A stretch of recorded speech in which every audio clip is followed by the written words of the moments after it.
Yo, yo, yo. Back again with Alaskan Road Truckers. Last time we rode all the way up north, talking about a bunch of BS and having a lot of fun doing it. We finally saw rain for the first time, and we pondered over whether or not the solstice is actually a thing in this game. I'm still not sure, but I think it is because nighttime is not very nighttime-y, and I'm hoping that changes during the summer, so we'll see.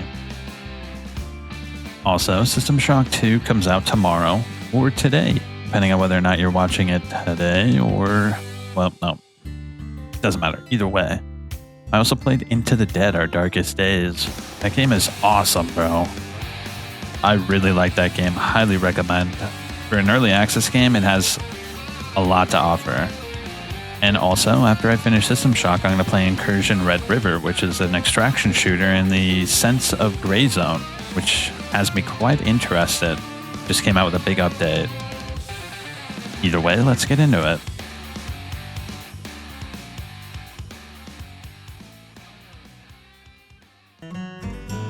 Yo, yo, yo. We're back again in the cozy Alaskan outback. We just finished a trip, at least the last time I was playing. Why don't we check the map? What are we up to? Are the same trips there? Because it was a really nice trip. No. We have a B-class license now, though, so we should be able to do a lot more jobs. Let's see. Easy, 23 hours. Is that how long the trip should be? Let's see, that one's 12 hours for 5,000. What's the best paying job? Probably the industrial cables job, right? We also have general food. That one's actually pretty good. 3,000 for an 8-hour trip. That's a short trip. What else have we got? I think we do... Where was it? Yeah, let's do the industrial cables job. So that's going to be here. Yeah, let's go over there. Here, let me turn this down slightly. Yeah, there we go. All right, let's get back onto the open road. Oh, did I leave the blinker on? Okay, I don't remember doing that. Hopefully I didn't lose too much battery. All right, handbrake off, ignition on. What time is it? It's 1 in the morning.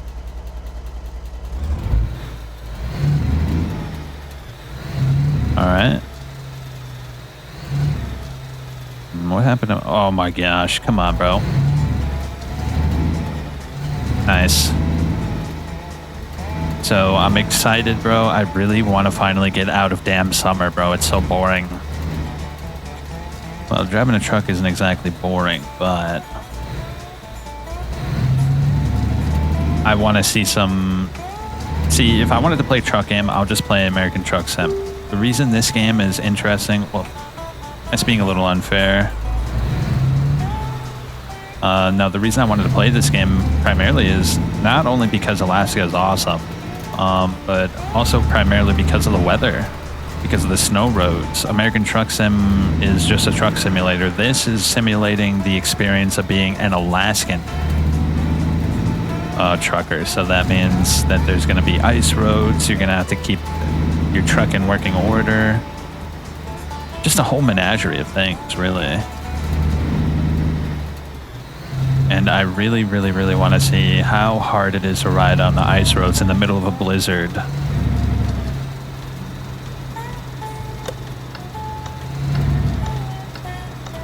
Oh shit, we're making a sharp turn here. Oh, okay. It made it look way sharper on the map. Interesting. There's actual highways in this game. But so far I've only seen freeways, not highways.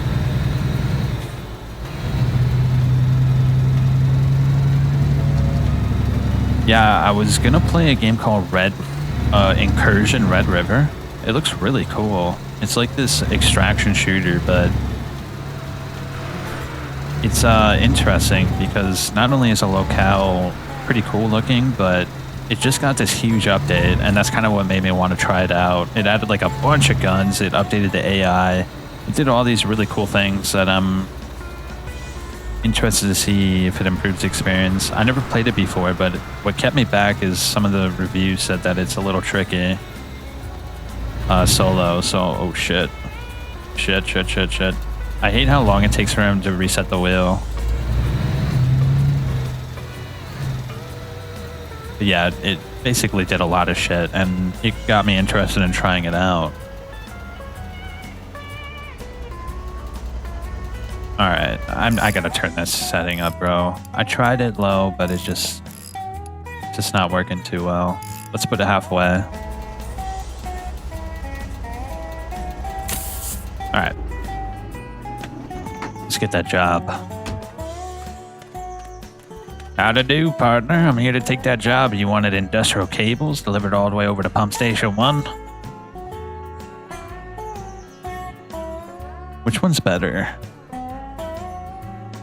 2358. This one is actually better.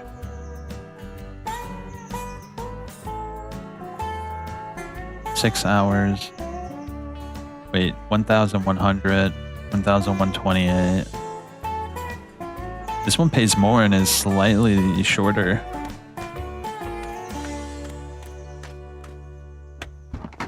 Yeah, let's see.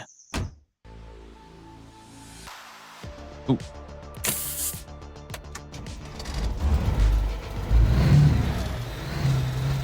Alright, how are we gonna pick this up? That's not that bad, actually.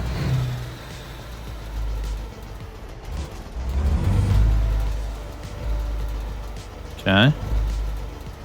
Turn here. I think we can do it.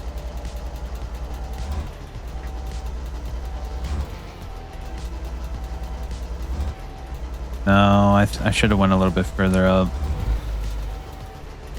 Yep, I should have went a little bit further up. Then we'll turn like this. Yep. Then let me stabilize the wheel.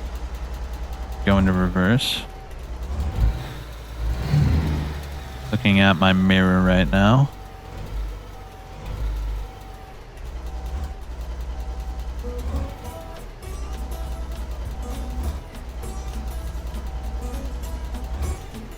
Oh, right there is good. Let me, there. That's about as good as it's gonna get from this position. No, not the wipies. I want... Turn the lights off. I gotta start turning my lights off when I leave the truck because it's gonna waste battery. And battery's an actual thing in this. Let's see. Lock it up. Put the cables in.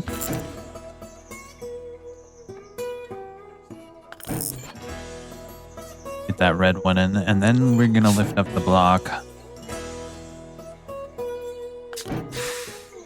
Alright. Yep, lift up the block, and then we're good to go. This is actually a pretty heavy load. I wonder if it's gonna affect our stability at all.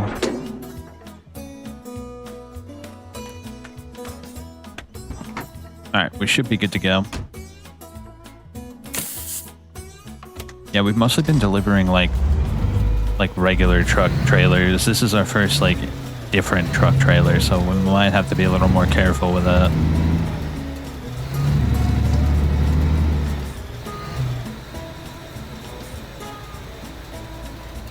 Oh shit. Can we make that? Okay. Yeah, if that was American Truck Sim, I would have definitely had to turn a little bit differently there. Yeah, the trailer in American Truck Sim is pretty realistic. You can't just like sharp turn. Like you have to do wide turns, otherwise your trailer will get stuck on things. Alright, let's go.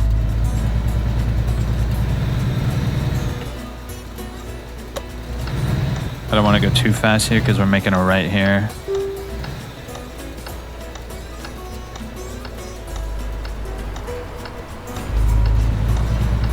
I think I cut that guy off. Whoops. Sorry, bro.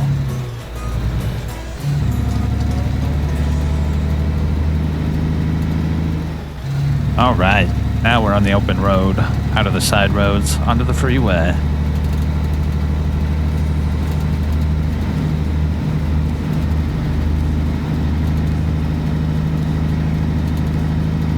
So, System Shock 2, man. Comes out tomorrow. I work tomorrow. As soon as I get home, though, you know I'm going to be popping that in. Oh, we have a red light. Auto insurance also uses it until it's time to use it. With USAA, it's easy to file claims, schedule. All right, here we go. Yeah, I actually didn't grow up playing System Shock 2. The first time I ever played it was in 2022. And I saw a YouTube video talking about it, and they showcased a mod, and the mod looked insane, and I was like, you know what, that looks really fun. So I popped in that mod, and I played it for the first time ever, and it was far better than I thought it would be. Like, dude, it was insane. Like, that game is so good. Highly recommend you watch it when I play through it, or get it yourself and play through it yourself, because it's a really damn good game. The main antagonist of it is Showtime, which is like this rogue AI a la Space Odyssey 2001. But like the level design is really cool. Because in the first System Shock, I'm actually going to play it on the channel someday. I'm not going to go out of my way to play it unless there's a drought. But level design in the first game is pretty cool. But it's only that. It's just pretty cool. The level design of the second game is awesome.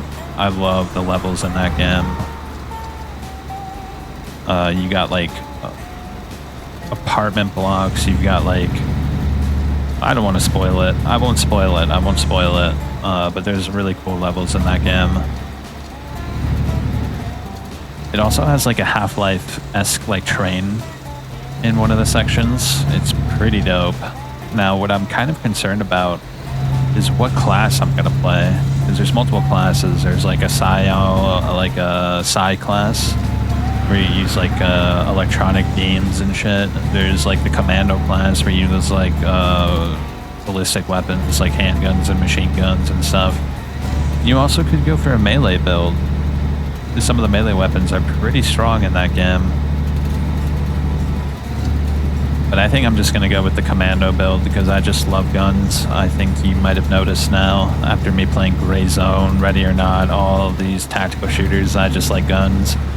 And so I'm probably just going to play the basic gun class. I think I might have to play Prey on the channel, though. Prey is probably one of the most polished immersive sims out there. It's an incredible game, and the story is good too.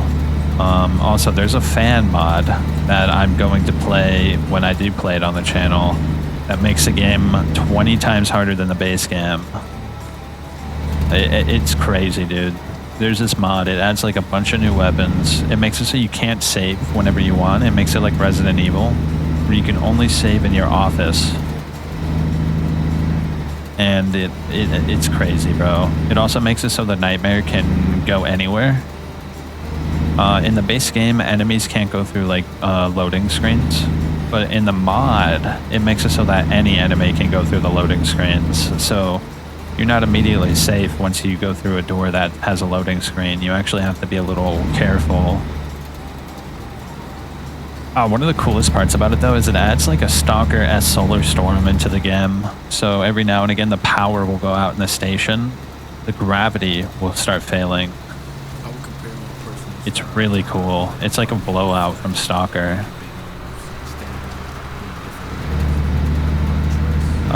Man, and I got to play Evil Within 2 on the channel as well. I think I'm going to play both Evil Withins on the channel. It's just a lot of cool games have been out lately, so I haven't had the chance, but Evil Within's one of my favorite survival horror games. So I definitely got to play that on the channel. What else? I got to play the Deus Ex series on the channel as well. I love Deus Ex.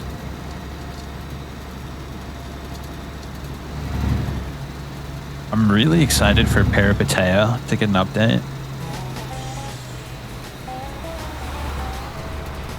This truck is kind of bugging me out. He's going so slow. No, but Peripatea is one of the biggest surprise hits of 2024. I was extremely surprised about how good that game was. And it's like really buggy. It's bare bones, it's buggy, but the gameplay and the vibes of the world are so good that you kind of move past the bugs, and it's a sign of a really good game. As if even though there's bugs, you still want to play it, you still want to experience it. There's not many games like that where if there was like serious bugs, you probably not want to play it, right? But Peripatea is one of those games where it's full of bugs, but the gameplay is so much fun and engaging that you just play it anyway. It's in early access, so that's another reason to look past the bugs, but I can't wait for a big update for that to come out as well.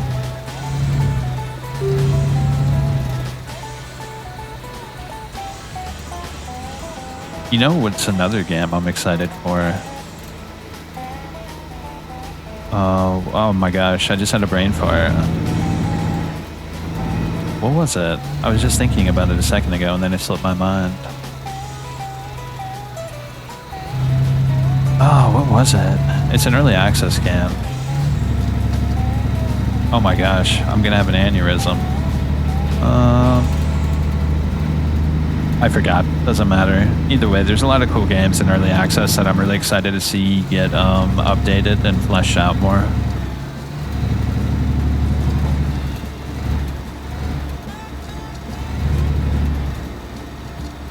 Is there a way to tell how close we are to our objective? Oh, there is.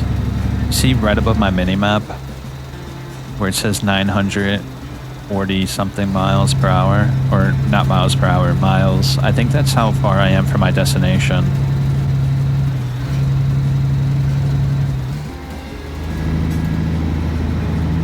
Yeah, I think that's my destination distance. I also like that it shows us when the next turn is. That's actually pretty useful. So we're 77 miles away from the next big turn.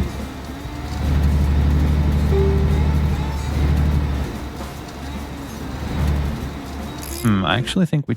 Oh shit, whoops. I think we turned it up slightly. This is actually a really, really cool song.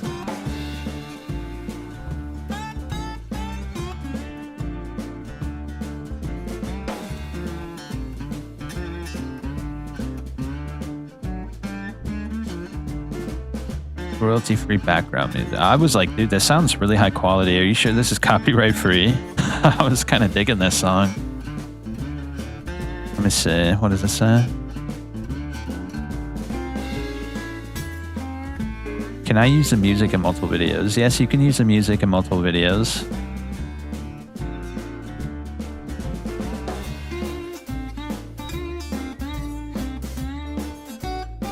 Okay, I see now.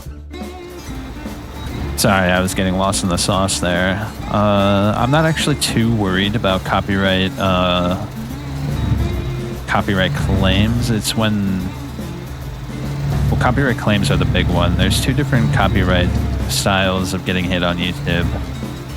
There's one where it demonetizes you, and it doesn't take your video down, it doesn't give you a strike. I actually think it is a copyright claim. And then copyright strike is the bad one.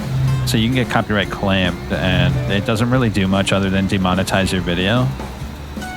But when you get hit by a copyright strike, that means the video gets taken down and you get a strike on your channel. Usually with music, it's not going to give you a copyright strike. You only get a copyright strike from like movies and TV shows and things like that.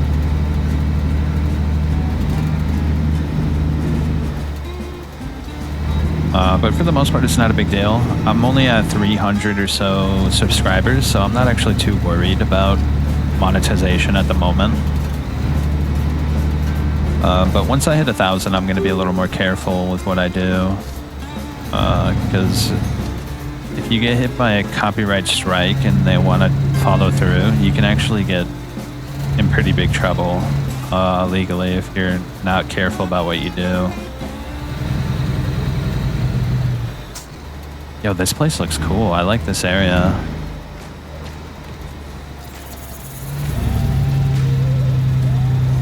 Yeah, this is one of the cooler areas. I'd like to see what this place looks like in winter.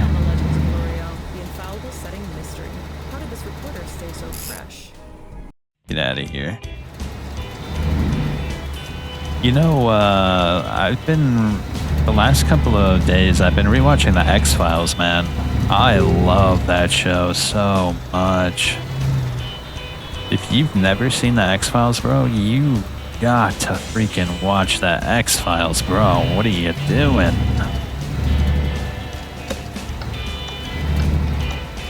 Alright, we're gonna be making a turn here. No, I adore that show. It's one of my favorite shows of all time. It might be my favorite show in general. Wait, what's this? We have enough time. Let's take a look. What is this?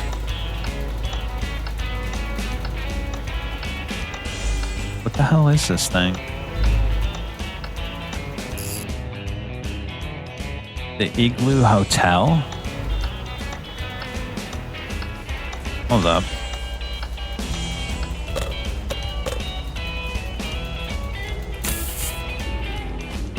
Alright, what's the deal here? Now it's too loud. Let me lower it a little bit. Okay. So let me see. Ah, we can't go in it. Dude, this is cool. Hold up, let's look it up. What does that look like in real life?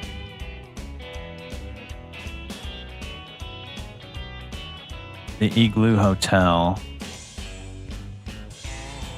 Holy shit, that looks cool. Look at that.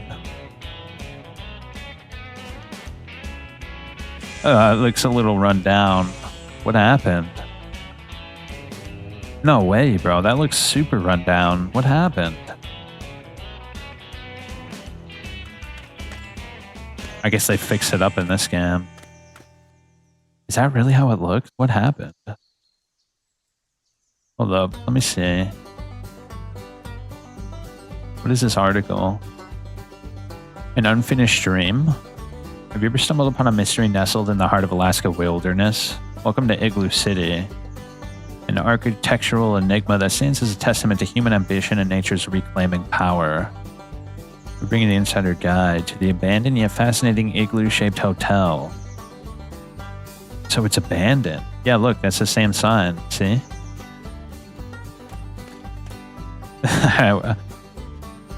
That's crazy, bro. What the hell?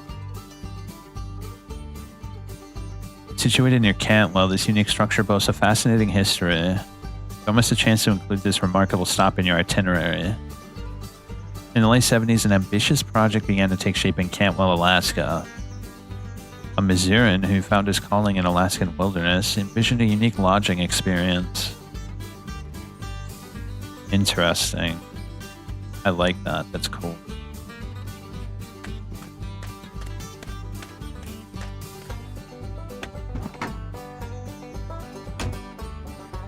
I don't see a sign here, though. Oh, the sign's right there. Let's go read the sign.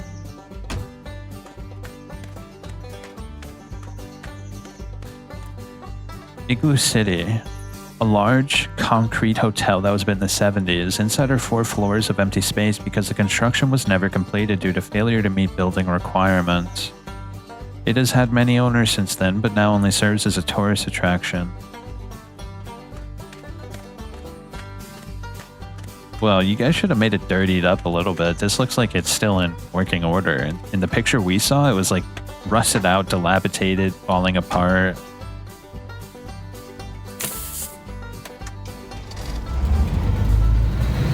Very cool, though. I love all these little tourist spots, though. It's a really nice touch to the game. I know next to nothing about Alaska, and seeing all these cool little historical areas and whatnot, like these roads, the bridges, all of this stuff is very cool.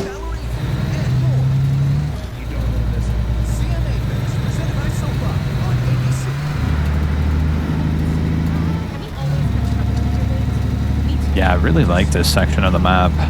This section of the map looks really nice.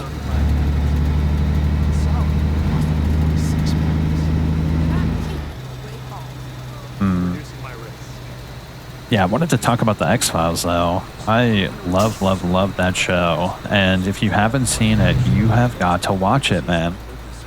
I think it's on Hulu. It was on Netflix at one point in time. I usually use Soap Today, though. If you don't know what Soap Today is, well, it's a great website. I'll leave it at that. That's SOAP2 Day. Yeah, check that shit out. Great website.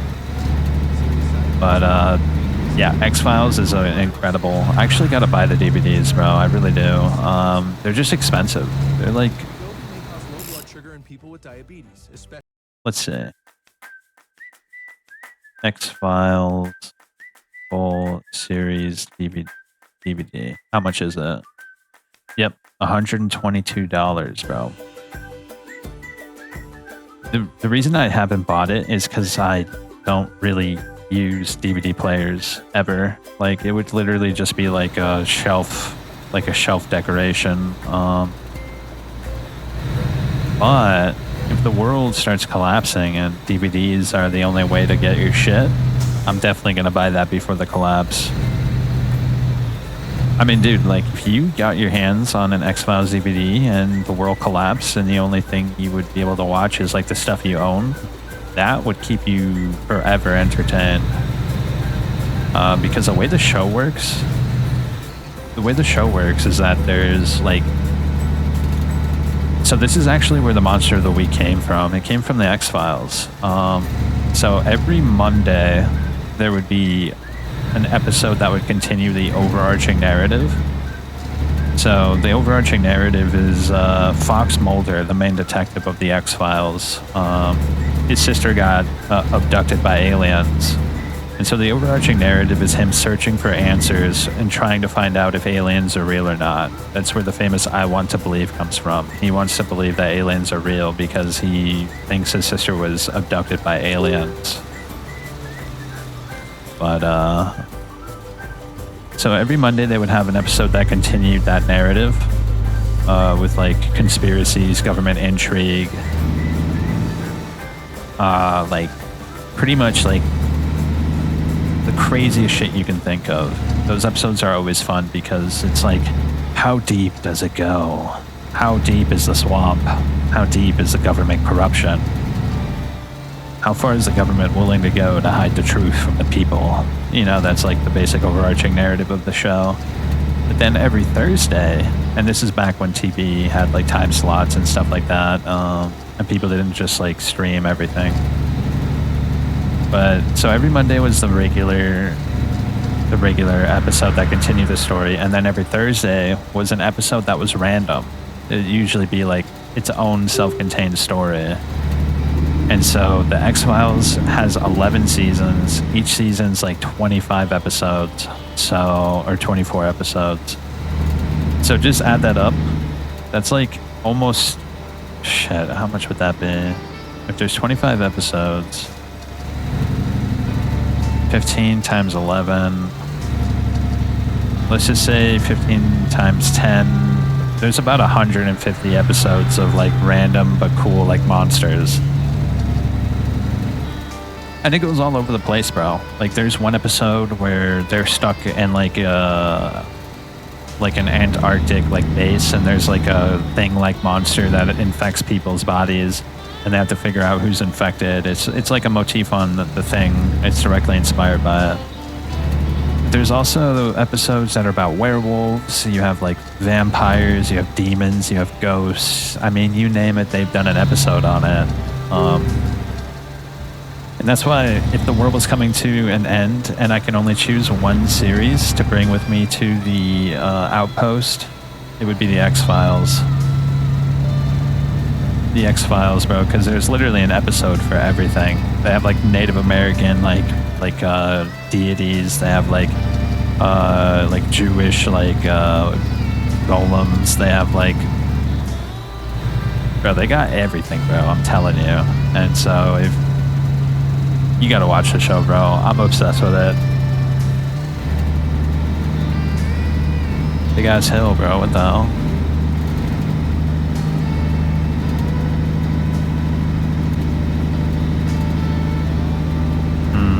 This hill is kind of annoying. We need to have high RPMs to get up hills like this, by the way. It's just a little tough because our truck is kind of dog shit.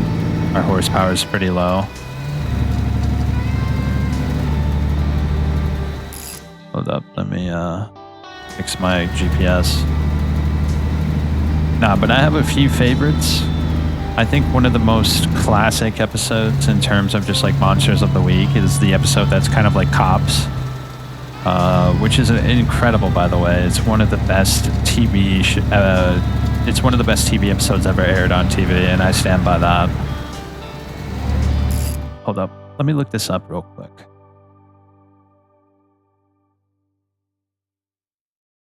Known for pursuing your passions. X-Cops, the 12th episode of the 7th season. When did that come out? Keytruda is known to treat okay, cancer. FDA approved episode for 18 12, types of cancer, including certain 7. early stage and advanced cancers. One of those cancers is early stage non-small cell lung cancer. Hold up, I gotta figure this out. So let's see, it aired in 2000. Early stage lung cancer, which can be removed by bro, surgery, and then continue even if you on don't after watch the surgery X-Files, to prevent you your should lung watch cancer this from being episode. dead. It's one of the greatest episodes of all time. I love. What was surprising to us all is how little time it took to shoot. We basically did 1 or 2 takes of something and that was it. Interesting. No, so basically the episode is... Let me skip this. The episode is basically aping Cops, like the actual TV show. So it's filmed as if like they're... So there's like a string of murders that happen, and the cops are investigating those murders, and it takes place in the middle of LA. And so it's all filmed like a Cops episode, and it feels very real. It's very convincing. I don't want to spoil what the monster is, but it's very interesting because it goes from a Cops episode into a horror movie, and it came out around the time Blair Witch came out. Blair Witch was 99, right? Blair Witch was 1999. So next to Blair Witch, X-Cops was one of the first found footage episodes. So that you have Blair Witch and X-Cops, and both of them are found footage. They're like, people kind of forget about the X-Files doing that, but it's S tier. S tier, bro. Oh shit. Okay. Oof.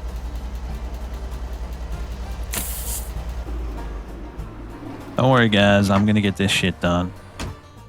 Do I still have it equipped? I think I have it in my toolbox, right? Let me get my chainsaw. Nah, but I love the X-Files, man. Totally one of the greatest things to ever happen to television. Oh, I'm actually pretty hungry. I should probably grab a bite to eat after this.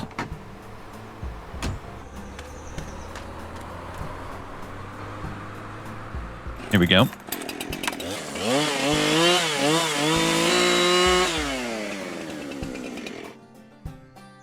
Excellent. Does this like run out of juice? Guess not. I want to put it in my toolbox. Here, let me move out of the middle of the road.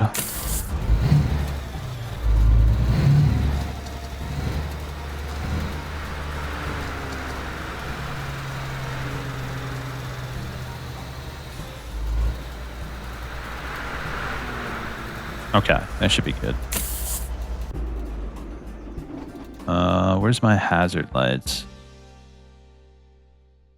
Can I not turn them on? Ignition. When you've got multiple parts, but need just How do I turn one my hazard lights on? I feel... How do these things work together? I think it was Q, wasn't it? You can just ask Google. Oh shit, I'm actually tired too.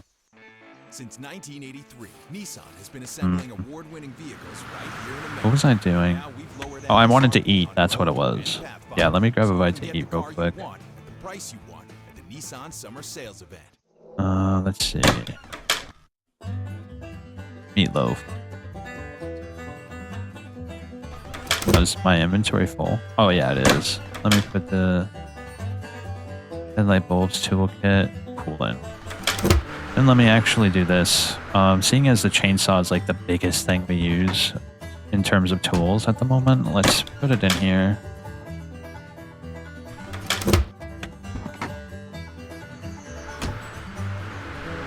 All right, here we go. Let's get that meatloaf.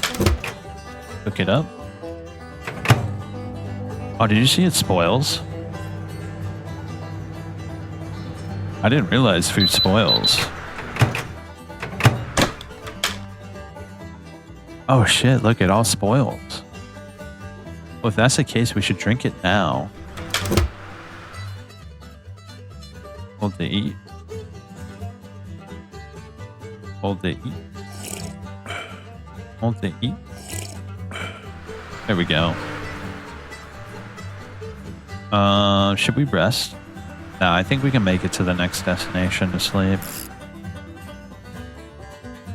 Let me see. What's the next place we can sleep at? Is there a rest stop?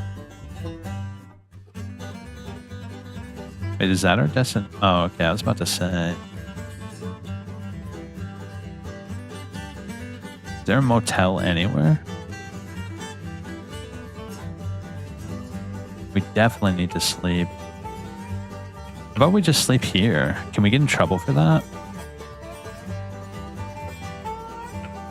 I'm gonna go to the gas station too. Let me make sure nothing's on. Oh shit. I didn't realize you could do that. Yeah, let me sleep, bro. We need to sleep.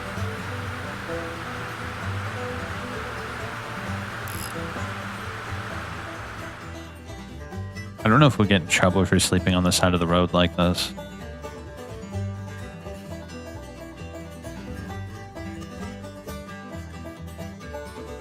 Alright, let's go. Let me grab a... Oh, shit. Here, let me grab a drink real quick. Here, B. Alright, we're ready. Let's get back onto the open road.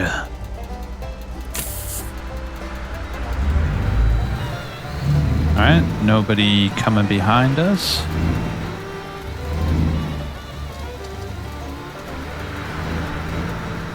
Nah, but there's a few episodes that I really, really like in the X-Files. There's one episode where there's like this suburban neighborhood. It's like your classic American suburbia. Well, actually, there's a bunch of episodes in the X-Files that take place there. But there's two of them actually, but I'll talk about the first one. There's one episode where a guy is killed by cockroaches. And it's a really interesting episode. I don't want to spoil why or how this person actually dies, but it's a really great episode. It's like in the shit. I didn't turn my truck off. You gotta turn the truck off in order to fill it up with gas, don't you? No, but like this dude is murdered by cockroaches. It's really creepy, and I actually have this horrible fear of cockroaches. Shit, I might have to move. Nah, we're good. We're good. But conspiracies and intrigue follow. It's really fun.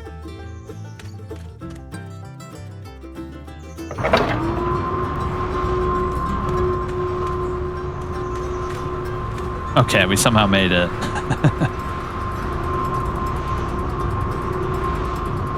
Nice, nice, nice. Top up, you know what I mean? I'm really tempted to spoil the episode, but I really hope you actually watch the X-Files. Then we can talk about it in the comments section. Alright, let's go.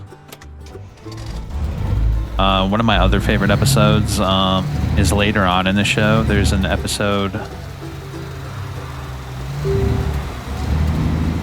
Yeah, we're good. Later on in the show, there's an episode where Mulder tracks down... Oh, he's turning. Tracks down a demon who's living in, like, the suburbia. It's like classic Americana 90s suburbia. And so he finds out that there's a demon living a regular life in the middle of suburbia. But every, like, so many years, the demon has to sacrifice a baby in order to survive, to live long. And so he finds out that the demon's, like, hundreds of years old. And so he starts stalking the demon, bro. It's so funny because the demon actually starts to become scared of Fox Mulder, which is, like, the main character. Later on in the show, Fox Mulder becomes, like, this super OP, like crazy character. He just knows everything and knows exactly what's going on. It's really great. I love it. Oh shit, did I make the wrong turn? Nah, we're good, we're good, we're good. But yeah, at the start of the show, Fox Mulder's pretty grounded. He's like pretty much a regular... Well, he's not actually regular. He went to like a really, really prestigious college. He's like super good at profiling criminals. Like, he's already OP at the start.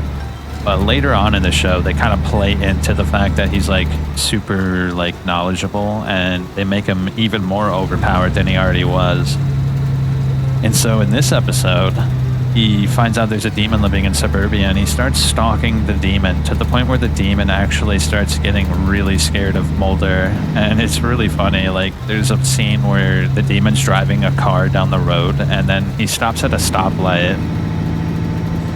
And as he's at the stoplight, Fox Mulder drives to the stoplight right next to him and does the eye thing where he points at his eyes and then at the person across from him. It's really funny. Another classic episode that some people say is one of the greatest episodes of all time is the episode where Mulder and Scully, which is his partner, get stuck on an old tanker ship. And it's weird because a tanker ship causes people to age rapidly. And so they're trying to figure out how to get off the tanker ship, because if they don't get off, they're going to turn into old men and women. It's a really creepy episode. But yeah, that's a good idea of how, like, how much variety there is in the show. There's a lot of variety in the show. Another classic episode is Fox and Scully get stuck out in the wilderness, and they find out that there's these bugs that are attracted to light. And so, well, oh shit, was it light or darkness? Shit, I don't remember. I think it was they're attracted to light. No, they're not attracted to light. They're scared of light. That's the whole point of the episode. Yeah. Now I remember. They get stuck in the forest, and the whole motif of the episode is that the bugs come out of the trees. Like, there's like this logging company, and someone dies in the middle of the forest, so they're FBI, so they go out to check it out to see how this guy died, and they find out that the logging company cut trees that were like ancient, like millions of year old trees. And because they cut open these trees, there's like these bugs inside the trees that get released into the environment, and the bugs kill people, and the only way the bugs can die is by light. And so the whole episode is that they're stuck in the middle of the forest, and they have to try to survive the night. And they don't have access to lights. Like, they do have lights, but they have to try to stay alive. with like a depleting reserve of flashlight batteries and stuff like that. It's a really cool episode. There's also like incredibly dark episodes in that show that aren't that lighthearted, that are actually pretty terrifying. I think one of the scariest episodes is there's this little girl who gets murdered, and they're trying to investigate how this girl got murdered, and it's really dark. Some of the episodes in that show will leave you truly like ruminating over like the human condition. Like some of those episodes are really thought-provoking. I could talk about X-Files all day, bro. I think one of my favorite parts about it is just like the aesthetic. It's like I think the first episode aired in '93 and the last episode aired, well, actually there was a season that came out pretty recently, I think in like 2020. But typically the first like the first like not trilogy, like the first like actual show, I think the final episode aired in like 2001 or 2. Oh, maybe it was later, maybe it was 2003. Regardless, it's like 93 to like 2003, and so you get like this really strong and heavy vibe of like the 90s Americana, and it also, as the show goes on, it transforms into the early aughts vibe. So I love that era. I love late 90s into early aughts. It's my favorite like era that I lived through. I love like nu metal and stuff like that, and it's a lot of people talk shit about the early 2000s, bro, but the early 2000s was an extremely, like, I love that era. There was a lot of really good shit in that era. Don't even get me started on the 2000s, man. People talk shit about it, bro, but I think it was one of the coolest eras. Not only was all the technology, like, really interesting and random and quirky, but there's a lot of good movies. You had the PS2. I mean,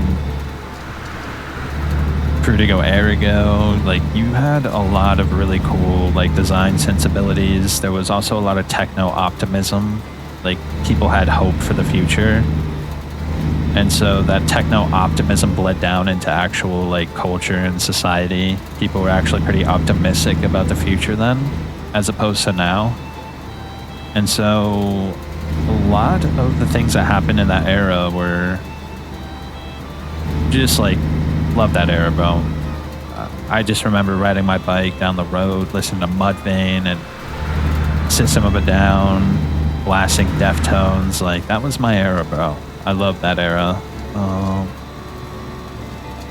But the X-Files has this like overall aesthetic of like 90s to early aughts, and because that's like my favorite era of America, I just love watching it. It puts me in like a really giddy mood. I love that era. So when I watch it, not only do I get pangs of nostalgia, but there's actually a lot of depth to the show that makes you think quite a bit. And the show can be very thought-provoking at times. Also, I love conspiracies, and the shows, like, the non-Monster of the Week episodes are usually about, like, government conspiracy, so it's, like, always fun. Like, I think one of the episodes was about Mulder finding, like, a government archive, like this almost SCP-like warehouse, where they had, like, blood samples and DNA and pretty much everything that identifies an American, like, stored away in a warehouse, whether they consented to it or not. And the whole episode was him trying to reveal and whistleblow on the fact that they were keeping, like, public, like, private records of every citizen in America.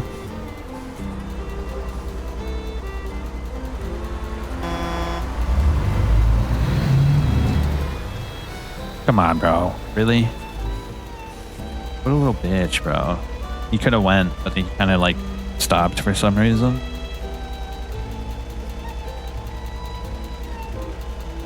Oh, dude. I remember the thing that got me into X-Files. The first episode I ever saw of X-Files was in 2002. It scared the living bejesus out of me as a kid. I think I was probably 9.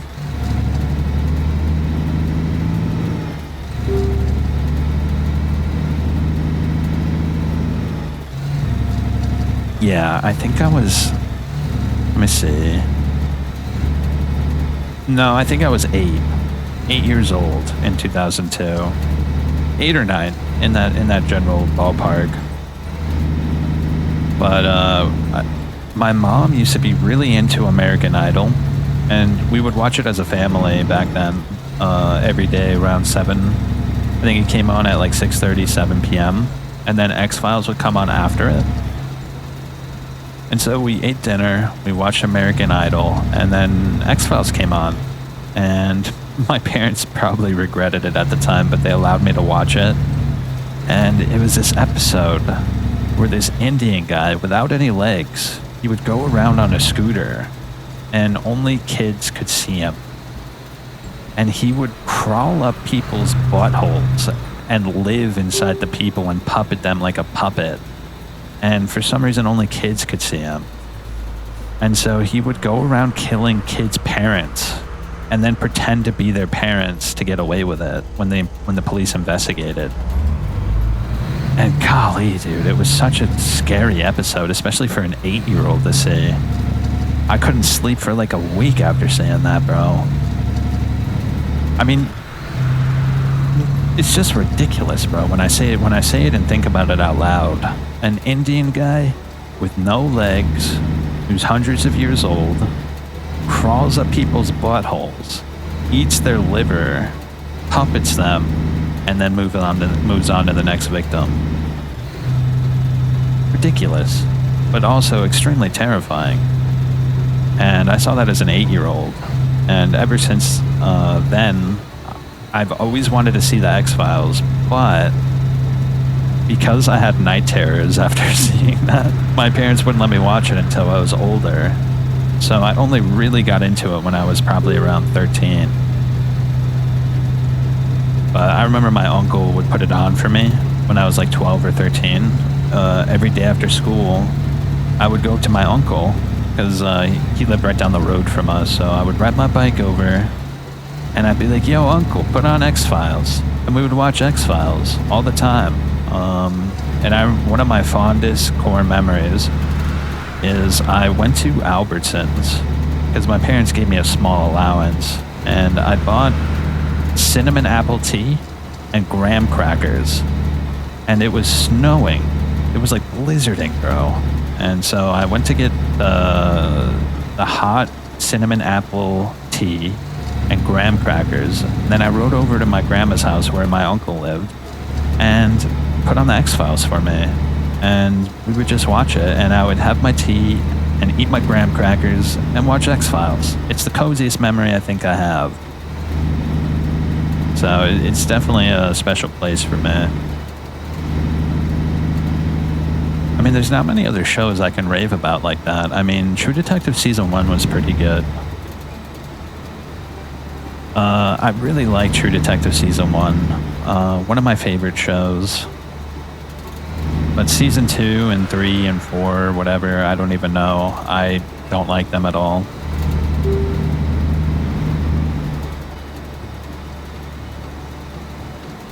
The chemistry between Matthew McConaughey and Woody Harrelson is really damn good. I loved the first season of True Detective. And one of the reasons I really loved it is because it took place in Louisiana, I think, right? Hold up, let me see.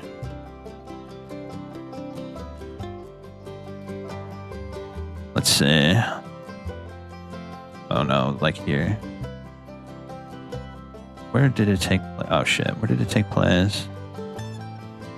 Come on, bro. The first season. Yeah, Louisiana. Yeah. It takes place in Louisiana. And because I grew up in like southern, like New Jersey, Colorado, Florida, I grew up in like the southern backdrop, right? So the show it gives me that familiar comfort of a place I'm familiar with. But it turns that on its head because it's a horror show. You know what I mean? It's scary, it's dark, it's gritty, but I love the vibe that's like very close to home. Especially though I lived in Colorado for quite a while, so the open prairies, the roving prairies, the farmhouses, the kind of rundown infrastructure, like very familiar with that vibe. So I always love that vibe, and that show does it really well. But then the next season, I think it had, who was it? Colin Farrell? A few others. Vince Vaughn, I think. It takes place in LA, I think, and it completely turns the vibe that I fell in love with the show with on its head. It goes from like deep south, you know, like deep south southern culture into like bougie, like LA degenerate culture. So it's completely changed the vibe, and I wasn't with it at all. I kind of lost all interest after that vibe, after that tone shift. Another good show I could rave about, probably Justified. Justified has that southern, that deep south vibe. I love the deep south vibe. And Justified has that in droves, and it's actually pretty compelling. I think it's a very compelling show, especially towards the later seasons. What else? What's another good show? Vikings was pretty good. I think it was called Vikings. At least Vikings was good until what's his name died. Not Floki. What the hell was his name? Ah, shit, dude. I haven't seen it in years, but the back and forth between the king and the king of the Vikings and the king of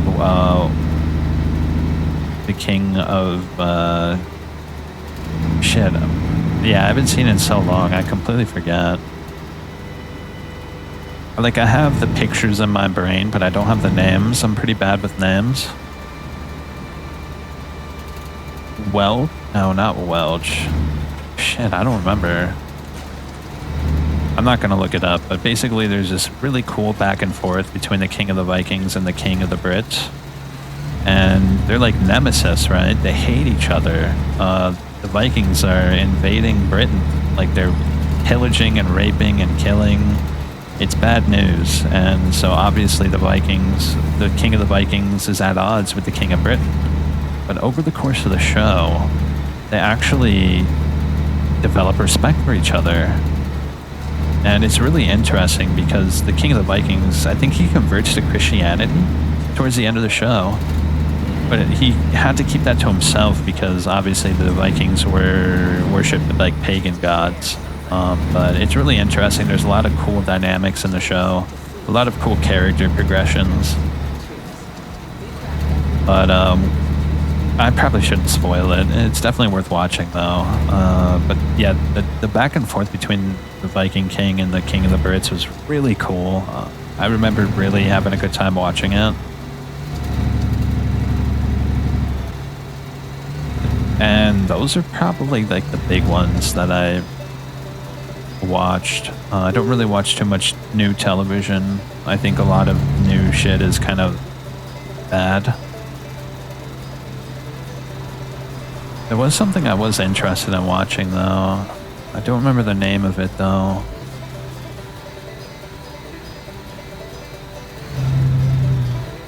River camping.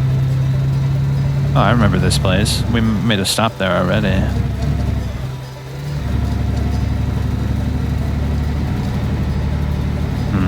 What was it called? Hold on, let me look it up. Assassin Show. I don't remember the name of it. It wasn't called The Assassin. Wait, show about an assassin. Oh yeah, Jackal, right? Was that what it was?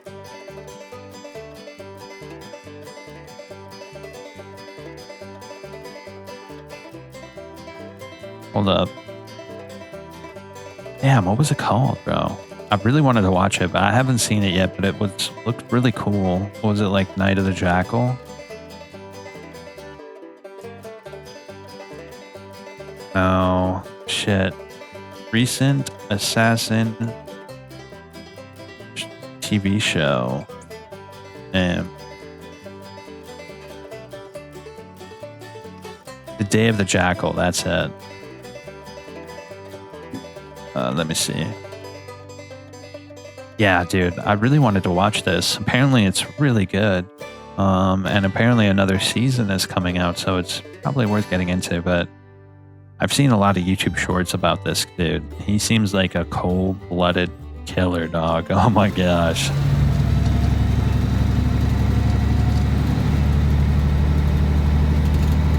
Yeah, I can't really think of any other television shows that I really liked. Oh, actually, no, scratch that. There was a show directed by Ridley Scott called Taboo. There was only one season, but I remember being completely enthralled by it. It had Tom Hardy as the protagonist of the show, and it was an extremely enjoyable watch. I'll never understand why there hasn't been another season of that show. How does a show like that fail, bro? I don't understand. You have Tom Hardy, you have Ridley Scott directing it. There's a bunch of other great supporting casts as well. I couldn't believe it, bro. I was like, wait, you're telling me it's been like 5 years and there's not any new season of this badass show? Such a shame. Such a shame.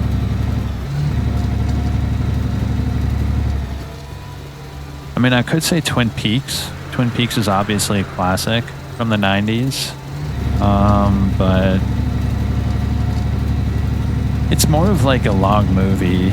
Well, actually, no. It's actually pretty long, actually. The first two seasons are pretty long. I think they're like 20 plus episodes each.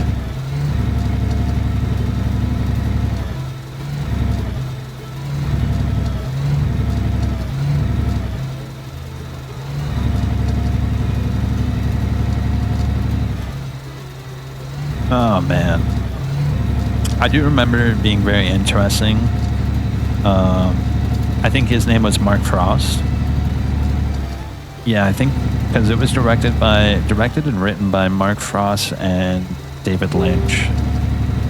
And I think it was Mark that said it, but the whole show is about a character named Laura Palmer. And she's this very young, very pretty, like high school girl, and she gets murdered, and the whole show is about her murder, and it's about the FBI getting involved and trying to figure out who killed Laura Palmer.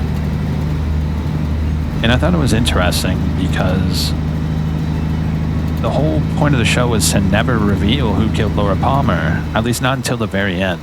And so the first season happens, and it's a huge hit.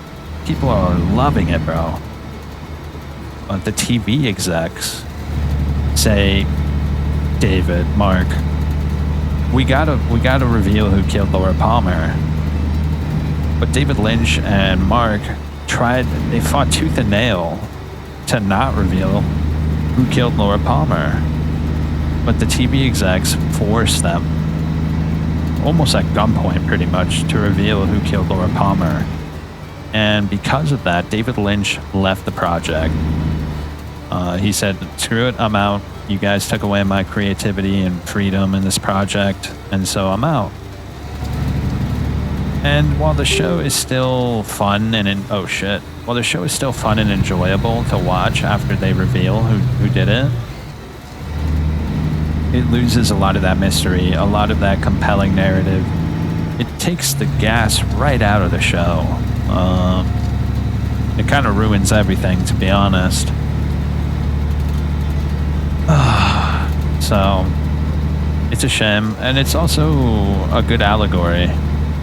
or like a good moral of the story is to not force David Lynch, who, God rest his soul, passed away very recently. Listen to David Lynch. If you listen to David Lynch, you'll win. Nah, but Twin Peaks is really good. I should play Deadly Premonition on the channel. Deadly Premonition was heavily inspired by Twin Peaks. One day. I have both of them on my Steam library. It's quite a commitment to play those games. They're pretty long. I'll eventually play them on the channel. I like the second game quite a bit, but the first one is better in my opinion. The second game is good. It's better than I thought it would be, honestly, but it's also worse than I thought it would be. It's kind of weird. I was expecting the combat to be better, but the combat was better, but it was also worse in some other ways. Yeah, the second game's pretty good.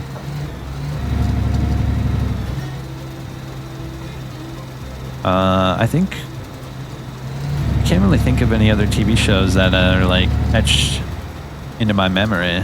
There's not a whole lot that really achieved that level. I guess Twilight Zone is pretty high up there. I really like Twilight Zone. Obviously a classic. You could literally watch any episode and have a good time. Oh, you know what's a really good show that people sleep on?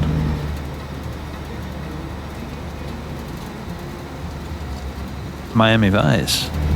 Miami Vice is slept on. People think that it's tacky and old school, but a lot of people forget that Michael Mann directed it, and Michael Mann is one of the best directors out there. Actually, hold up. One of my favorite movies of all time is actually directed by him. This is one of my favorite movies of all time. If you've not seen this movie, I implore you, watch it. It's one of the best movies ever made. And I'm not saying that lightly. I really truly believe that.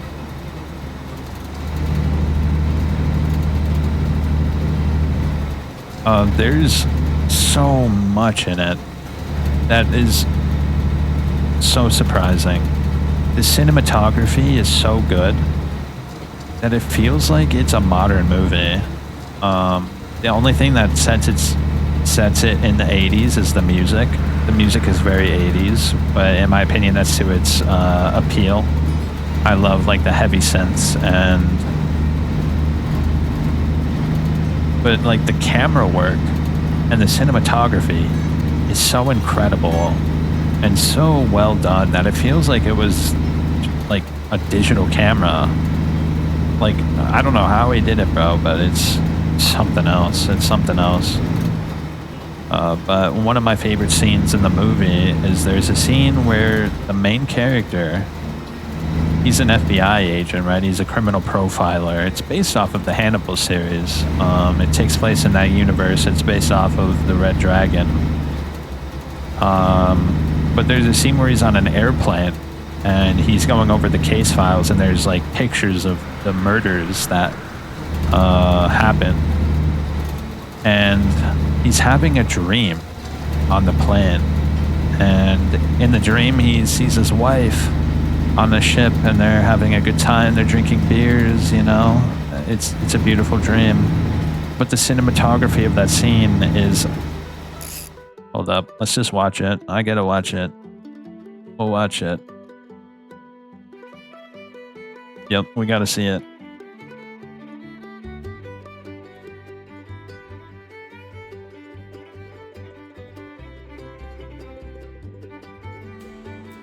Yep. Gotta watch it, bro. It's so good.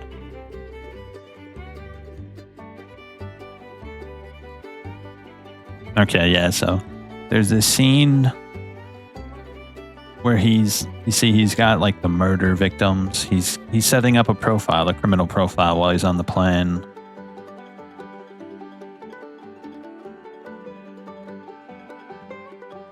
Here's the dream. Look at the cinematography, bro. Hold on, hold on. You can hear the music. Might get me in trouble.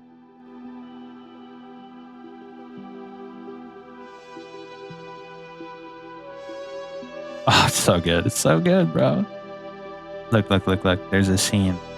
I'll point it out when it happens. It's just simply incredible, bro.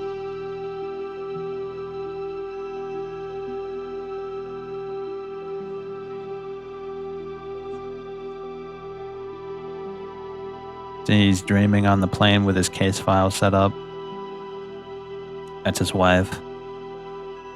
Oh, that shot, dude. With the seagulls in the background. It's...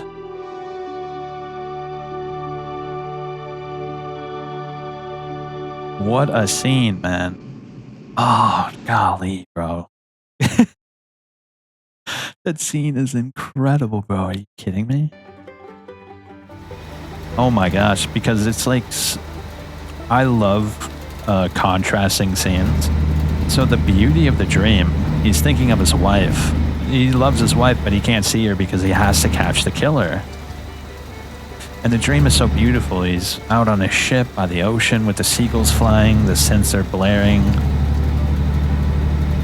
But then it contrasts that with the wretched pictures of the murders, and it's just... it makes you... gives you goosebumps. Like, it's so good. Watch that movie. It's really good. Like, if you liked Red Dragon, forget everything you know. Red Dragon is a fine movie, but compared to Manhunter, it's not even close. Not even close. Brian Cox as Hannibal Lecter too. I think he did the best Hannibal Lecter. Well, it's unfair to say that.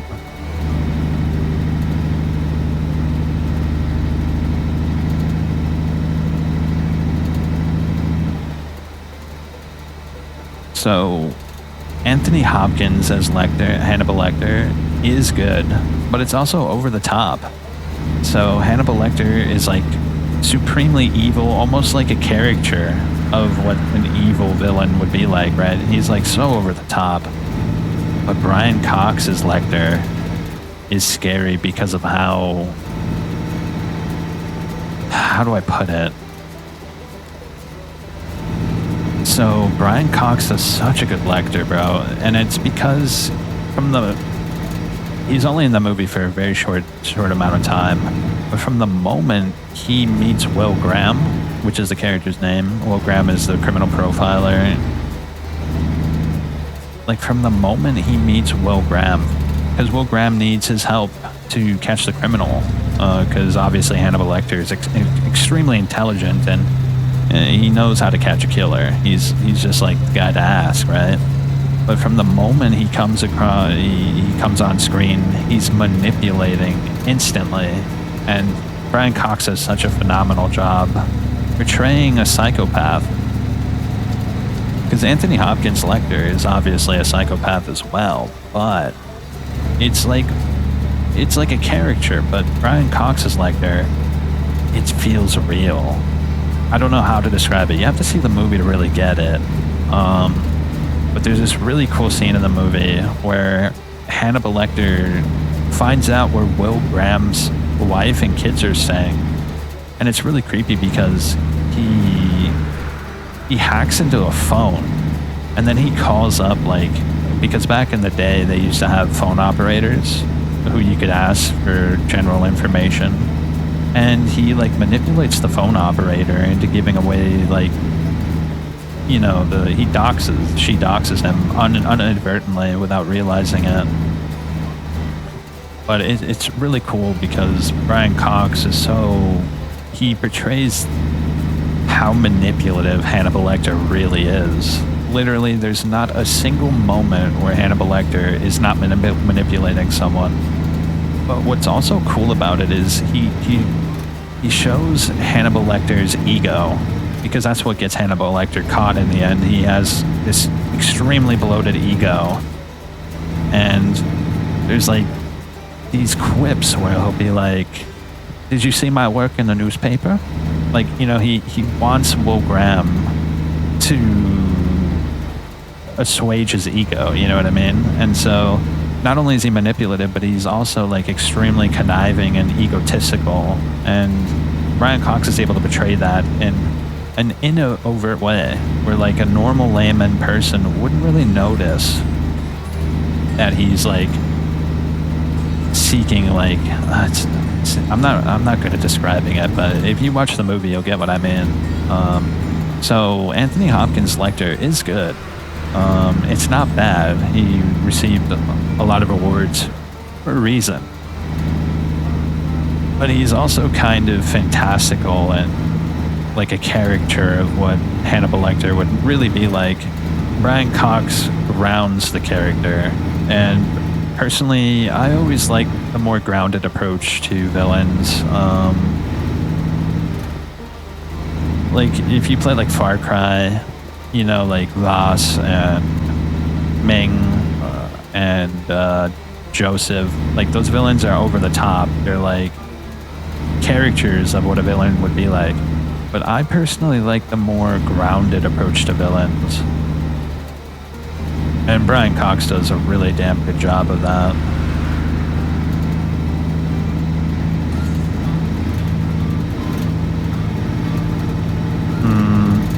You know, there's actually this really, really cool movie, and I only found out about it because I'm really into Silent Hill. It's called Session 9. Now, this is a movie you should watch if you like horror movies. Came out in 2001. Highly recommend this movie. It's extremely scary. Oof, it's a scary movie. And it's scary in ways that you don't normally see in a horror film. It's very psychological, and it doesn't really have jump scares. It's all about the tone of the movie. It sets a vibe. From the moment it starts, you're already like firmly seated into a specific vibe. And I personally like vibe horror over like jump scares.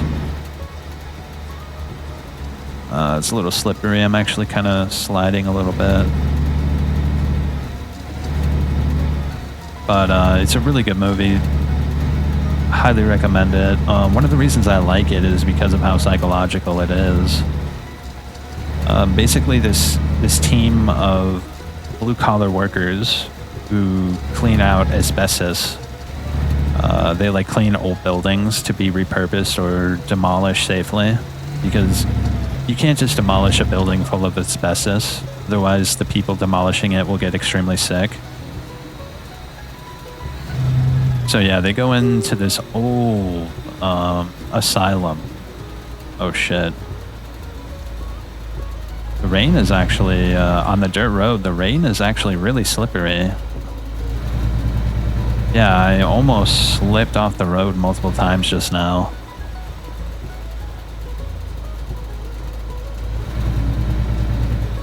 No, but so this group of guys goes into an old asylum to clean out the asbestos.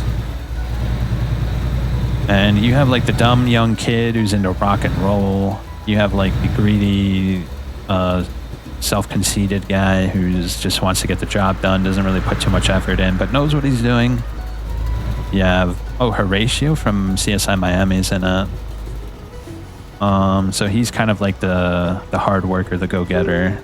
And then you have the main character, maybe not the main character, but the guy who runs the show, the boss. And he's, from the moment he's on screen, you know that there's something wrong, something's going wrong in his life.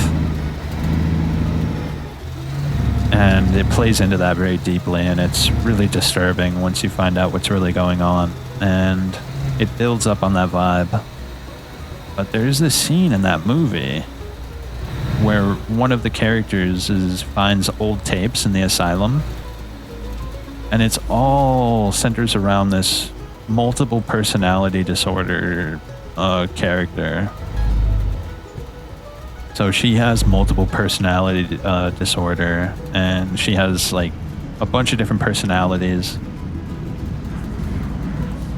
and they're all extremely different, but one of them is like a murderer. And the people interviewing her on the tapes. Oh, I already messed that up.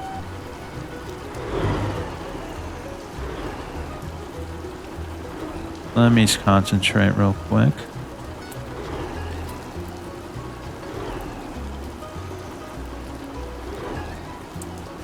Yeah, they're interviewing her, trying to figure out and place who all the different personalities inside her mind are. But the tapes are extensively explored in the movie, and it's really creepy. Hold up, why don't we check this shit out? I should be able to find an example of it. I think you'd appreciate how creepy this is.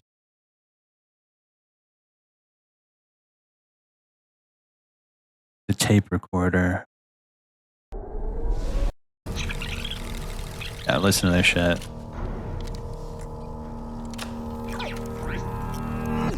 I know this is difficult, Mary, and that's why we're here to help, okay? I miss Peter. I miss him so much. Mary, I want you to try to remember what happened 22 years ago on Christmas night in Lowell. That's where we grew up. Yes.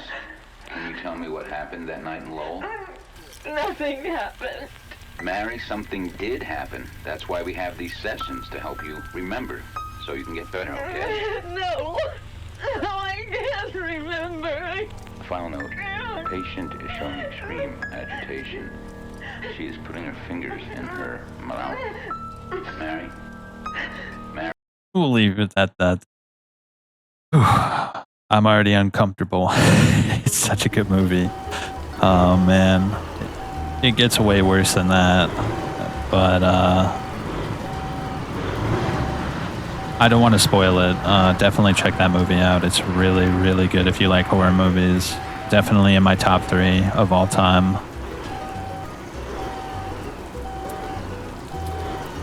Ah, shit. I think I went a little too far. We might be able to save it, though.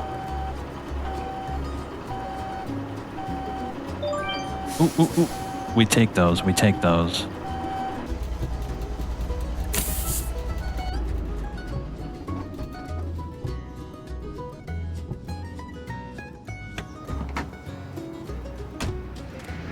Nice.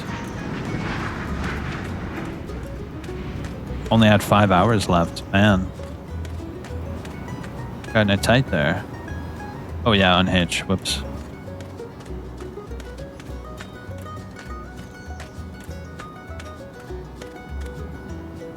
Okay, put this down.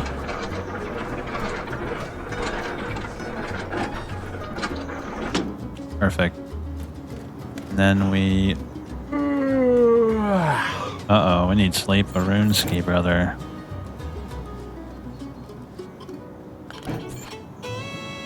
No, that movie has one of the scariest scenes of all time. I'm not going to explain it or describe it, but if you're like a horror junkie like I am,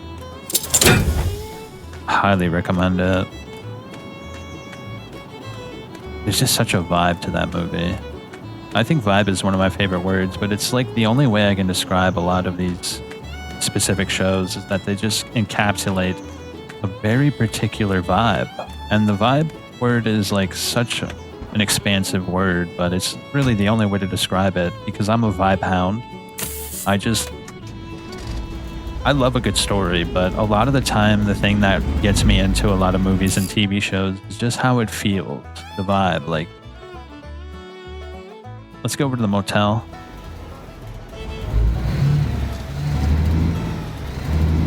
We also need to buy some food as well.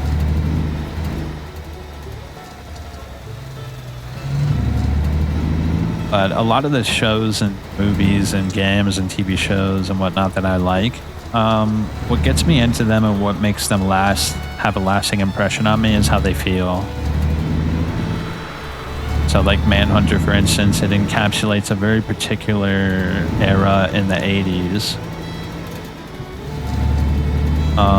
Same thing with Heat. like with Robert De Niro and oh, we should probably stop right here as well. See how our truck's doing.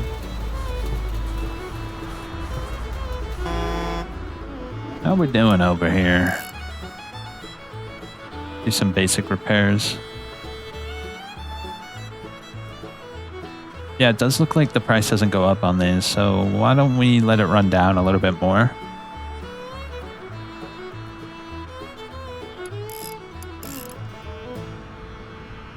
Maybe we should get some new tires. I remember those biochem notes. Hmm. It was 15 semesters ago to this very night. How old are you? Dozens of pages of ink. Fuel on here. class. I'd hoped to finish by 2 a.m. Best grip. Thanks. It's a Mac. You can just create key points. Why don't we get best grip, right? Look at the big brain on Kevin. Does their size matter?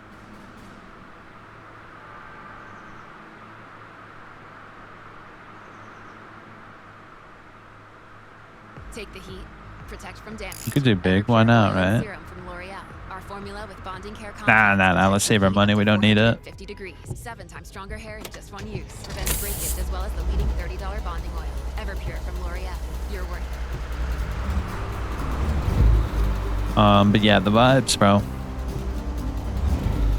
Like Heat, yeah, that's right. I was bringing up Heat with Robert De Niro, Al Pacino.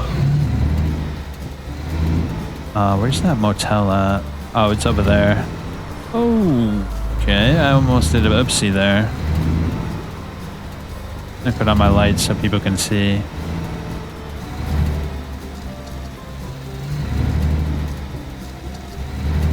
But yeah, with Heat. Heat has a very particular vibe as well. It encapsulates early 90s. One of the things that's directed by Michael Mann as well, by the way. I'm pretty sure, right? Heat's directed by Michael Mann, right? Let me see. Director. Yeah, Michael Mann. Yeah, Michael Mann's phenomenal. Oh, let me turn my lights off. But yeah, Michael Mann is the man. What can I say? A lot of his movies are just classic, bro. But one of the cool things about it is it takes place in California. And he uses one of the things that Michael Mann is so good at. Where do I go? Oh, here we go. Yeah, we'll stay overnight. But one of the things that Michael Mann is really good at is using colors. It's like an old school technology, I know. It seems most modern directors have forgotten how to utilize colors to improve a scene or convey an emotion. But the whole movie has like these grays and blues and greens. It's like very corporate, brutalist. It portrays like this really... I need to go to a store. Auto parts. Let's go to the grocery store first. But it portrays this brutalist, cold... Oh yeah, we're turning here. It's very brutal, cold, like harsh. And it captures this feeling of LA, mid-90s, where everything is extremely... what's the best way to say it? Like the decaying infrastructure. It shows like Al Pacino's character, he's going through like a divorce. His kids are like babysat, like, you know what I mean? Like it shows like this very particular decaying culture and society. And that's the vibe. It's a very basic vibe, but because of the colors, the acting, the characters, because of how good it all is. Shit, I don't have any space. I don't have any space, bro.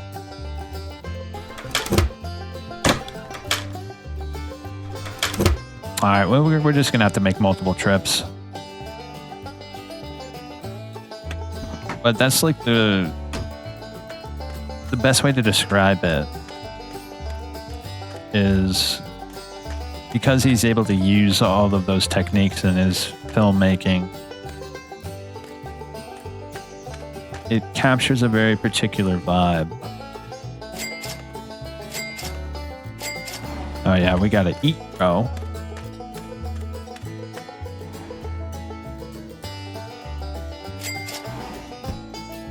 How do I open my inventory? Yeah, we're just gonna eat.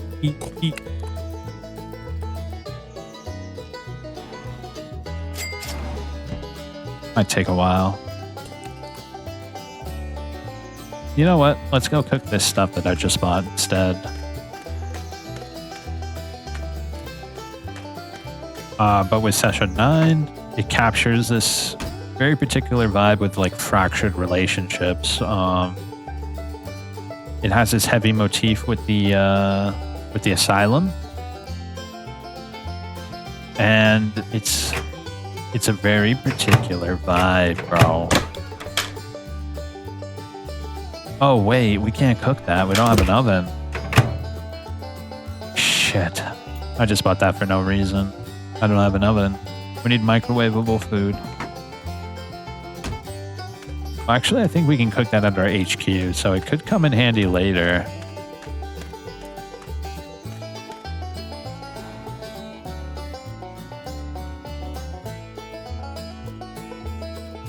Maybe we should get these instead.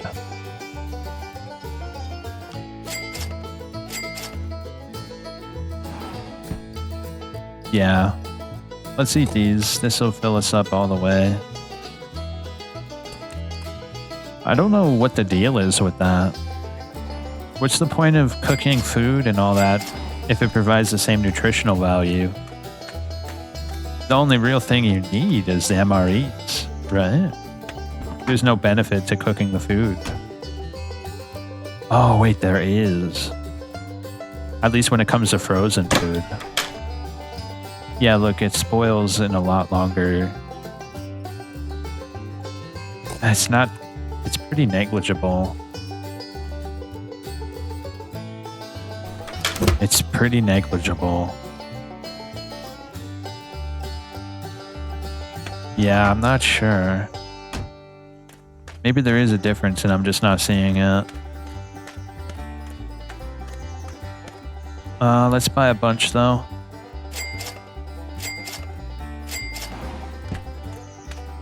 Also, I think it's regrettable that there's only a nutrition meter and not a food and drink meter. You should have to hydrate and eat, not just eat. Because now there's no point in buying drinks anymore. Drinks are kind of pointless now because you don't have to buy them. So I think that's a mistake on the developer's part.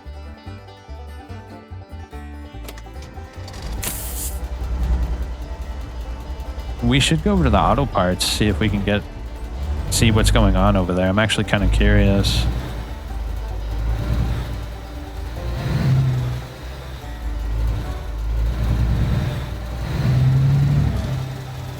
Yeah, what's the deal? Kind of curious. Can we upgrade this truck? Is it worth it upgrading it?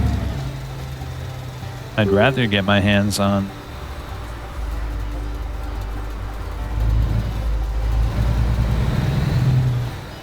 Yeah, look right here.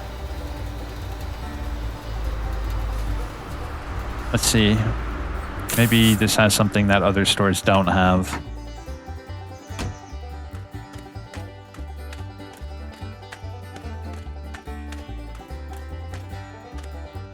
Battery shelf, okay.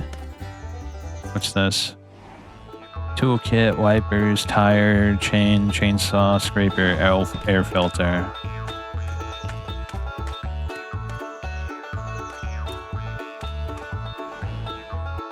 Okay.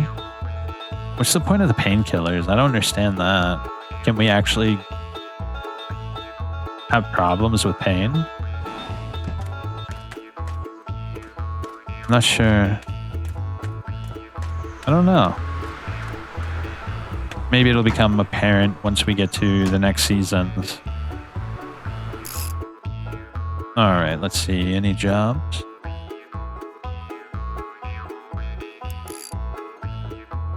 Ooh, we got an upgrade. Oh wait, no we did. We did not get an upgrade.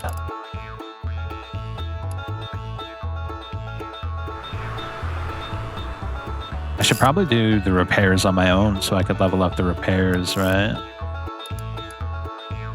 Yeah, we need to do our own repairs, I think.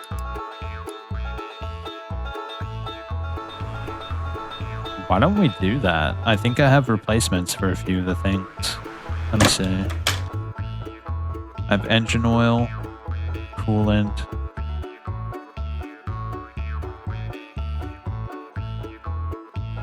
Let's take this one.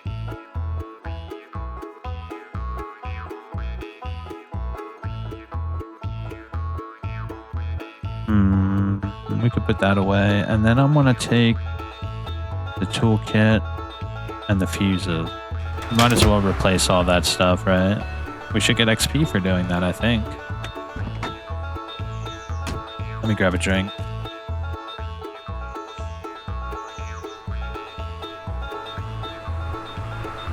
Damn, I just spilled that all over. Give me a sec. Okay, man, what a disaster. Alright. Do not need repair. Truck battery. Doesn't need repair. How do I replace things?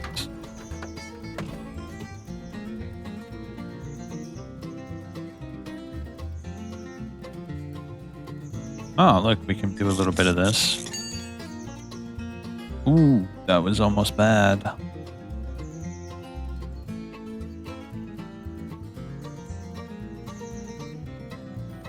Okay. I thought we would be able to do a little bit more, but unfortunately not.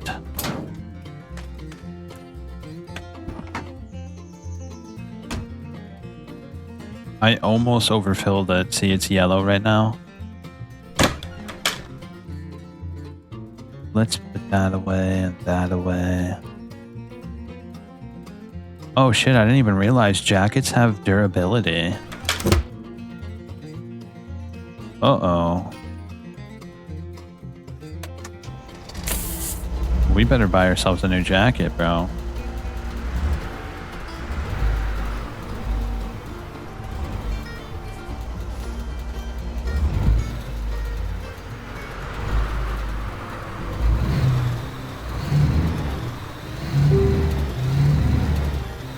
Hold up, let's go over to the grocery store again. I think we might be able to buy a new jacket there.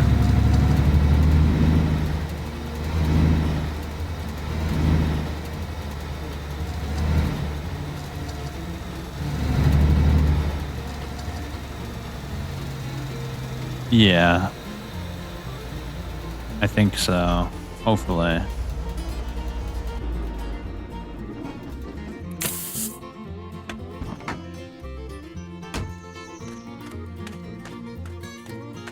Let me see. Please tell me I have a clothes rack. Oh, yep. A short jacket made of waterproof material that provides protection against wind and rain. A jacket filled with warm material that provides insulation and warmth on colder days.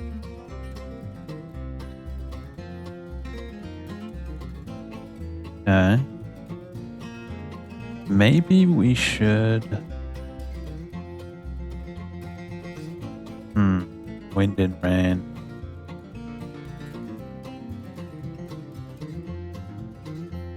Let's get the anorak jacket for now. It's still summer and we're going into fall and it's actually not that cold out.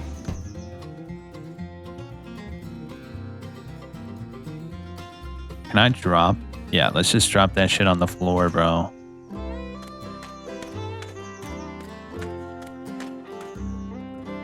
Alright, cool.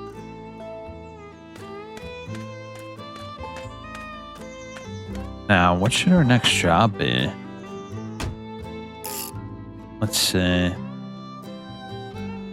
Something that takes us back into town. Hard. 18-hour trip. Metal pipes.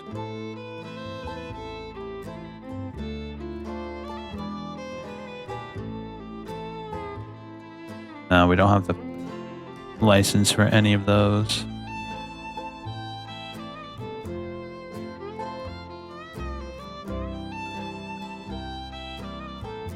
That's a pretty short trip.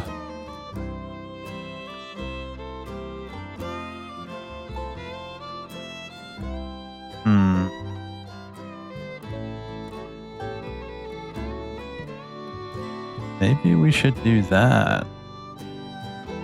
Spare parts. Easy. And it's shorter, but we get a good amount of money for it. Let's do it.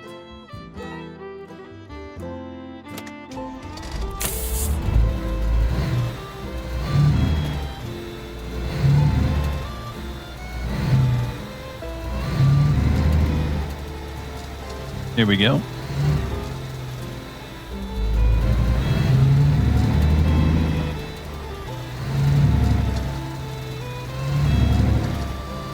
Man, I wasn't expecting to talk about X-Files and horror movies and stuff, but I think that was fun. I absolutely love horror. Silent Hill really got me into it. I think, what was like the first horror movie I ever saw? Oh, that's what it was. One of the first horror movies I ever saw. Let me see, because there's movies I saw. Let me think about that. I used to have a lot of night terrors when I was a kid, so my parents didn't want me to watch horror movies, so I didn't really watch horror movies until a little bit later on, until I was like 10 or 11, maybe 12. But I remember watching The Lost Boys. That was a favorite of mine. I love The Lost Boys.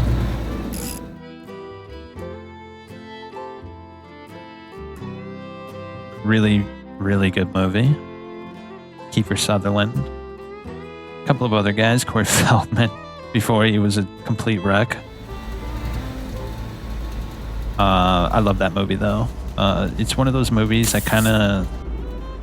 it's like Home Alone towards the end, where they set up traps all over the house to get rid of the vampires. It's really fun. The music is fantastic. You also have a crazy shirtless saxophone man at the start. Hold up.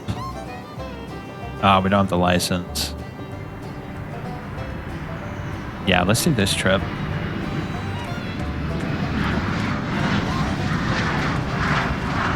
Wait, are there actually planes? Or is that just a sound effect? I think that's just a sound effect.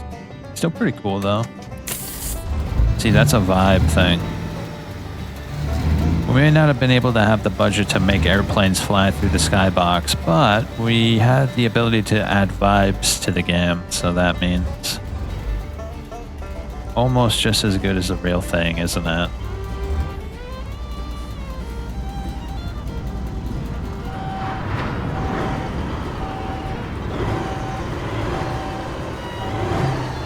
Here we go.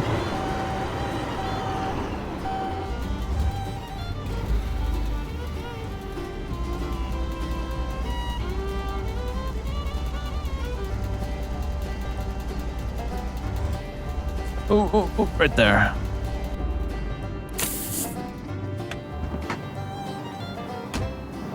All right.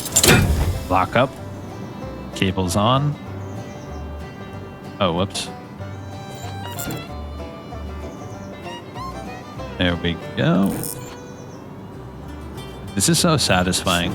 I don't know why. It's like super simple, but it like scratches like some sort of like ape-like itch on my brain. It's just weird. I don't know why. I love it though.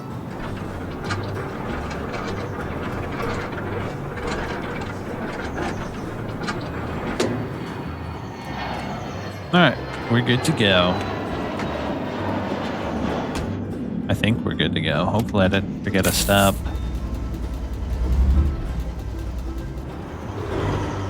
Yeah, we're good, we're good. Oh shit, we're making a left here.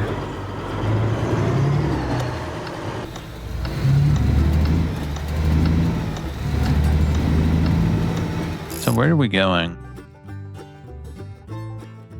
Ah, that's a cute little trip. Well, maybe it's not little, but it is. It's not all the way across the map like the other trip I did.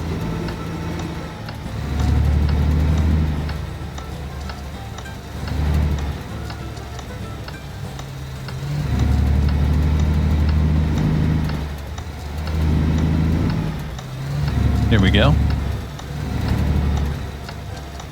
I don't think I need a blinker for these, do I? What other movies did I see as a kid? Oh, you know what was inadvertently a horror movie, but was technically a kid's movie? Return to Oz.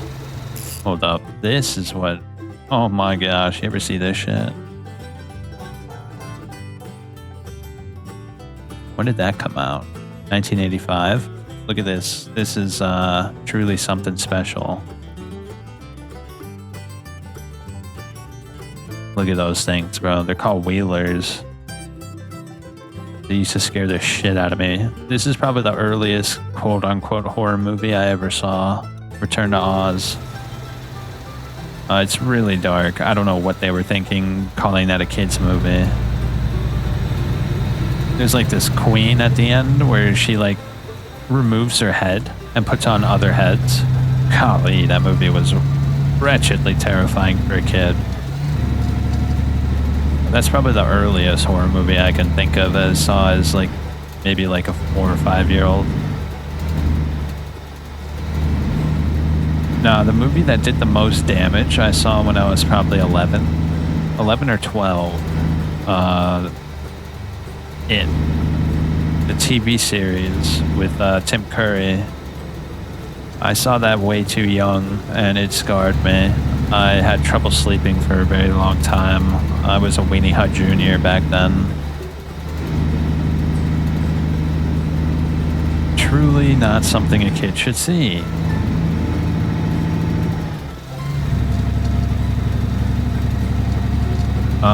What was the scariest scene in that movie for me? Let me think about that. I need to think about that. There was a lot of really scary scenes in that movie.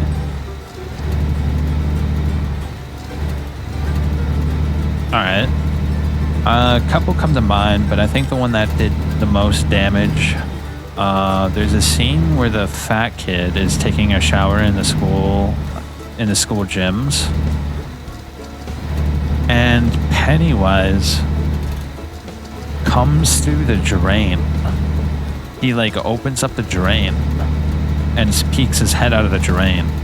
For an 11-year-old or a 12-year-old, I don't remember which, that scene made me terrified to take showers. Oh man, what a horrible scene. I almost became like a hobo after seeing that.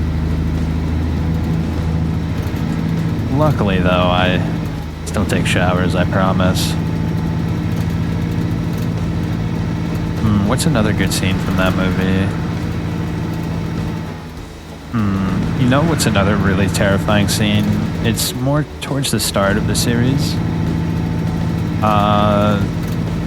It's the scene where the girl is in her bathroom and Pennywise doesn't show himself, but you hear him. And he starts laughing through the sink drain and blood shoots out of the drain all over the bathroom. And what's scary about that scene is not just that there's blood everywhere and there's an evil clown laughing, but then her father comes to see why she's screaming, but he can't see the blood. That was really, really scary for me, is that you can have an issue that your parents can't see. I think that was probably overall the scariest thing to me, that if I had an issue. I couldn't just call my parents to help me. It was that concept, I think, that really scared me. Because I was always getting scared by things inadvertently. A lot of things scared me, like we used to play Ocarina of Time as kids, and the Re-Deads would scare me. I'd have nightmares about the Re-Deads. But I could always just call my parents and they'd, you know, comfort me. But if Pennywise were to pay me a visit, I couldn't do anything about that. It's over. You know what I mean? What can you do? The parents can't see him.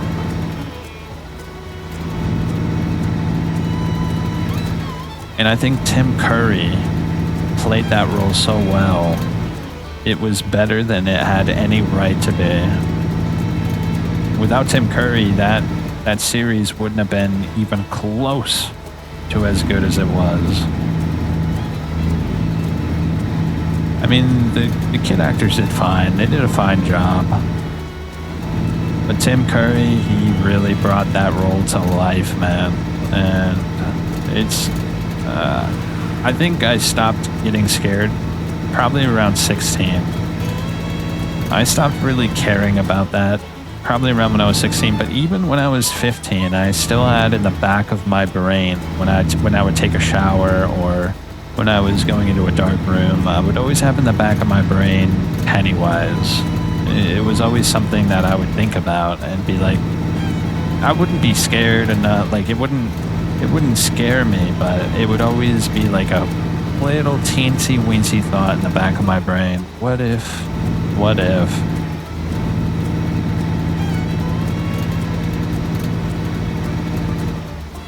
Okay, here comes a big one. Let's slow down.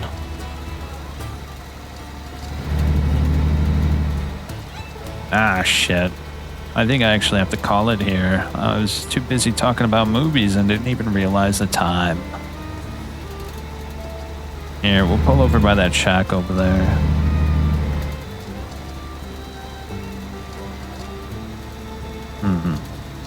Yeah, the shack looks good.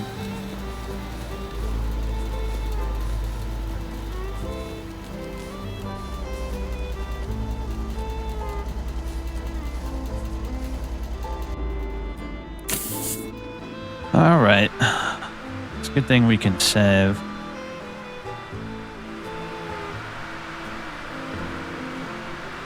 All right, cool. I got to remember this is here because this is actually really key now, being able to save mid-trip.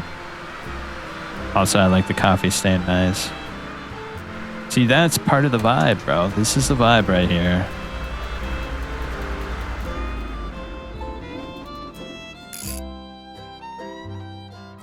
All right. I'm probably going to get copyright struck just for looking at that Manhunter scene. Unfortunately.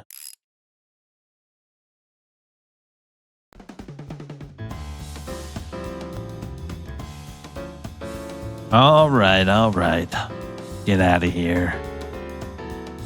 I'll be back next time. I'm going to play System Shock. I'm going to play the shit out of it. I'm probably going to do just System Shock, honestly. I'm going to play System Shock. I'm going to make 4-hour episodes. I love that game, and I'm going to beat it. So keep an eye out for that if you're interested. Either way, I'm out.